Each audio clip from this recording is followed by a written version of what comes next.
এই টাকা গলা দিয়ে নামবে না, বললেন শহীদ তানভীরের বাবা। দেশে চলমান কোটা আন্দোলনে গত 18 জুলাই চট্টগ্রাম নগরীর বহাদ্দারহাটে আন্দোলনকারীদের সঙ্গে পুলিশ ও ছাত্রলীগ ও যুবলীগের সংঘর্ষে শহীদ হন তানভীর আহমেদ, 19 বছরের এই যুবক। আন্দোলনের শহীদদের পরিবারের সঙ্গে সাক্ষাৎ করেছেন প্রধানমন্ত্রী শেখ হাসিনা। সেই আমন্ত্রণ পেয়েছিলেন তানভীরের বাবা বাদশা মিয়াও।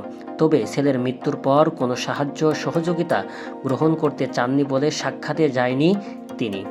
তানভীরের বাবা হলেন, আমাদের এমপি সাহেব বলেছিলেন ঢাকায় যেতে, আমি যেতে রাজি হয়নি। ছেলের মৃত্যুর পর এই জন্য টাকা নিতে পারবো না, এই টাকা গলা দিয়ে নামবে না। ছেলেকে যারা এভাবে হত্যা করেছে তার বিচার খোদাকে দিয়েছিলাম বলে জানান তিনি। জানাজার মাঠে আমি বলেছিলাম, কারো কাছে বিচার চাই না, খোদার কাছে আমি বিচার দিয়েছি। আমার ছেলেকে যারা শহীদ করেছে আমি তাদের বিচার চাই।